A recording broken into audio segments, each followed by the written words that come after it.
My name is Kristen. I'm a senior here at Penn.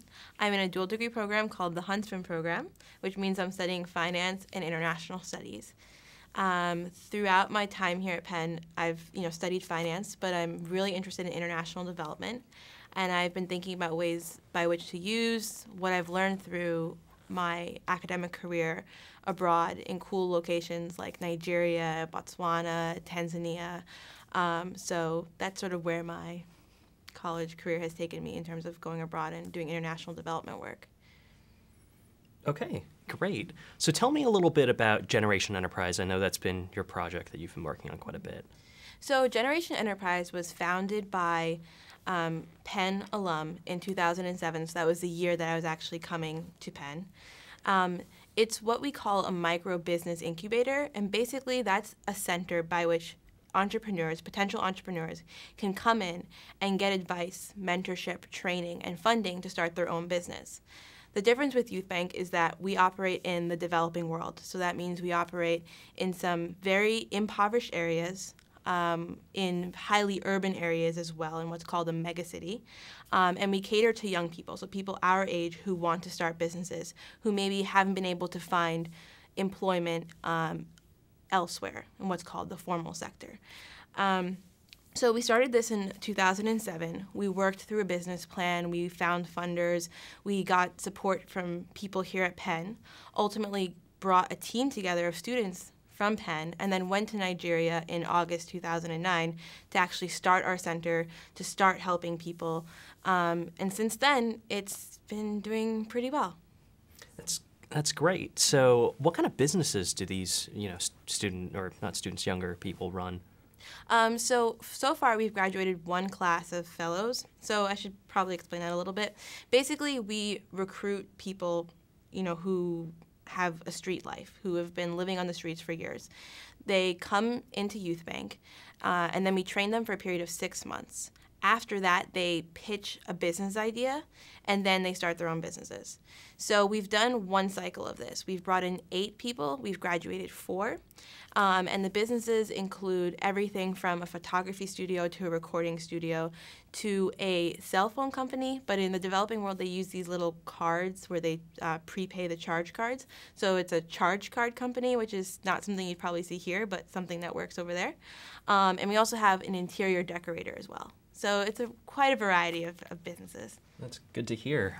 So where exactly, you've mentioned the developing world, but where exactly are you guys actually located? So right now we're located in Lagos, Nigeria. Lagos is the 6th largest megacity in the world. There's tons of people flooding into Lagos every single day.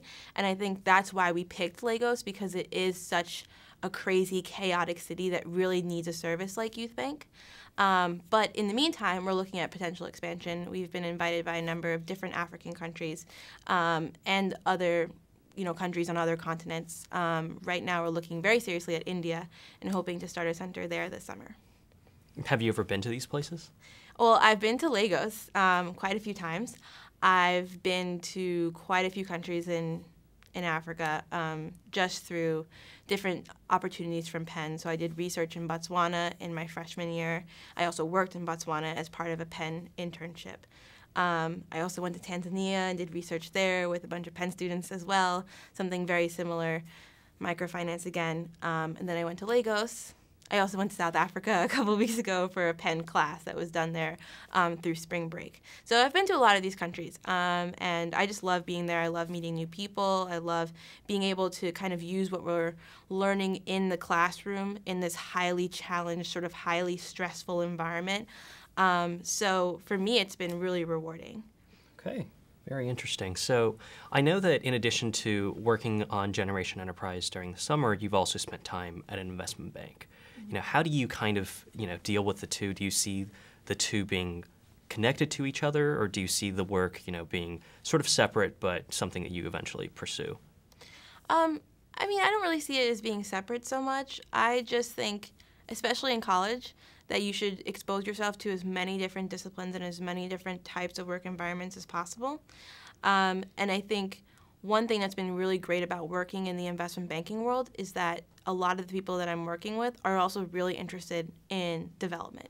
and it's a passion of theirs. It's something that the investment bank I worked for, they have a whole program that sends bankers abroad to do programs like this. So you get a lot of support. You kind of tap into the knowledge base of the investment banks. At least that's what I've done. And another thing that I've done is just some of the techniques that we use, some of the analyses are really useful when you're thinking about trying to make a sustainable nonprofit work.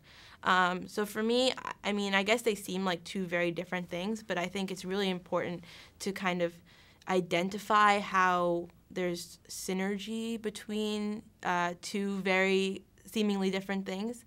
And I think on a personal note, just being able to expose yourself to so many different things in your college career, in your high school career, wherever you are in your academic career, exposing yourself to as many different opportunities as possible always serves you well in the future. Good to hear. Do you think it helps you? You are the CFO of Generation Enterprise. Do you think that helps you a little bit? Oh, definitely. I mean, I have never, before Generation Enterprise, I had never really thought about, how do you bring money into a company? How do you make sure that the company uses efficient use of its funds? And as a result of, being the CFO, I've kind of had to force myself into that role. But I think also, working for an investment bank is looking at how to analyze companies, right? And now I'm working for one of the companies that, potentially would be analyzed. So you kind of get two different sides of the coin there, and I think it makes you better at both sides. Knowing what the other perspective is and how the other side thinks definitely makes you more efficient at the other side of the coin, if that makes sense. So. Absolutely. Yeah. So did you always know you wanted to do this? No, definitely did not know I wanted to be going on little adventures in sub-Saharan Africa. It actually started freshman year. I had nothing to do for a summer, and I got this really awesome opportunity to go on a Penn-funded trip to Botswana. And while I was there, I was working for a company. I guess I was a little bit naive in that I had thought that a lot of the work that you do in sub-Saharan Africa is just nonprofit work. I didn't know that people were so interested in investing in Africa, and I didn't know that investing in Africa could actually generate economic growth. That mentality didn't exist for me as a freshman.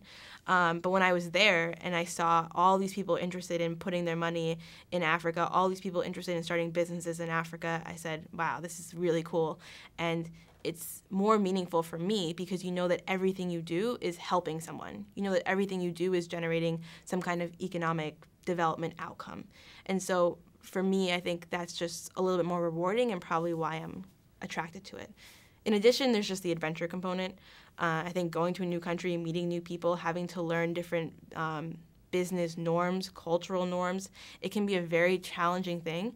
But once you master that, it's the most rewarding feeling in the world. So that was just sort of an accidental thing that happened to me. I got this internship and I ended up in Botswana, and then after that I said, oh, this is really cool, and I started pursuing more internship and research opportunities over there.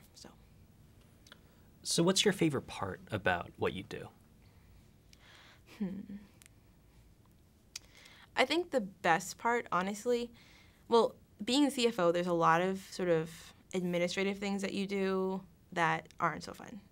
But you do it because you know that maybe in a couple of months you'll actually be on the ground in Lagos again.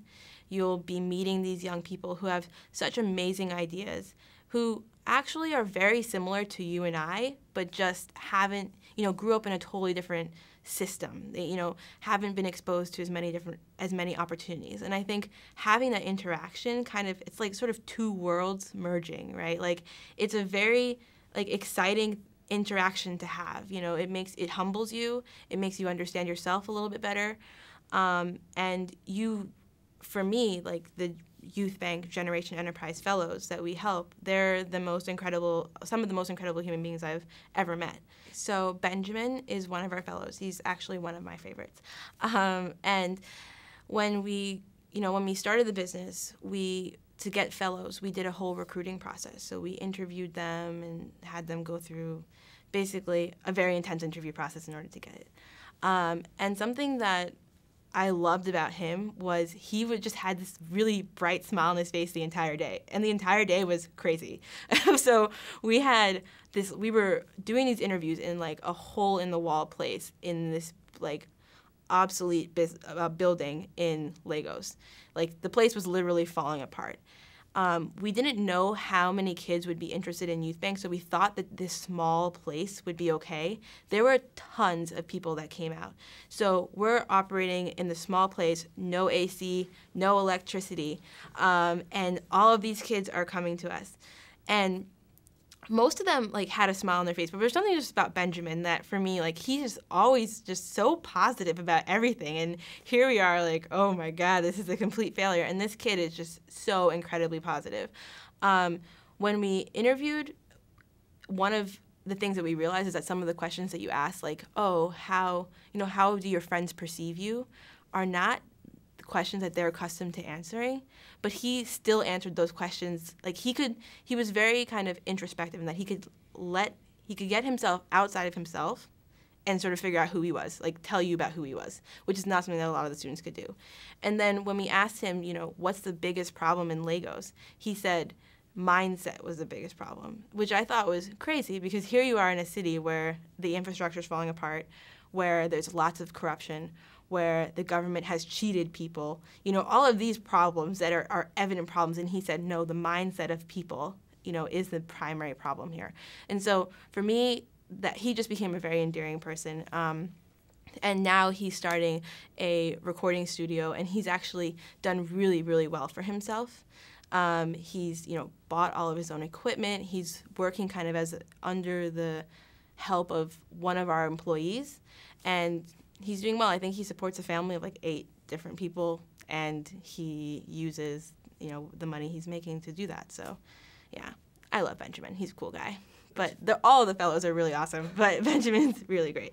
So. Okay, so just to sum up, so if there were someone asking you how, for advice on how to get to where you are today, what advice would you give them, and how would they get to go to Africa and do all these cool things? Well, I would say, don't restrict your definition of whatever it is you want to do. So don't say, I want to go into business, and that means that I'm necessarily going to be a consultant or I'm going to be an investment banker. Don't constrain your thinking to a specific vocation. I think you should open yourself up to all different opportunities, all different possibilities. For one, I know that if I was not willing to go to Botswana in my freshman year, which a lot of students would say, I would never, I'm not going to do that.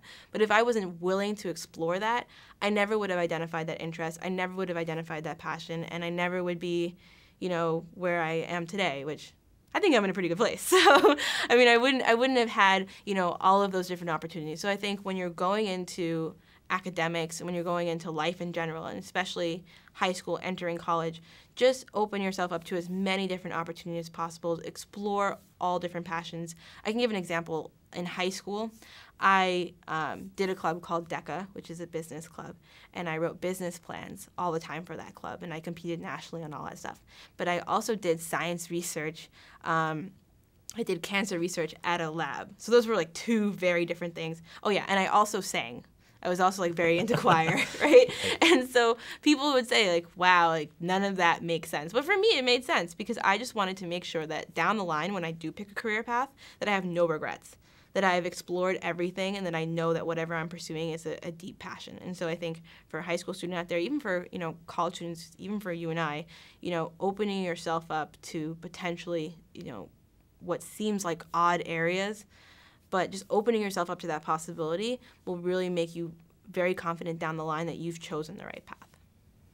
All right. Well, thank you very much. Great talking to you.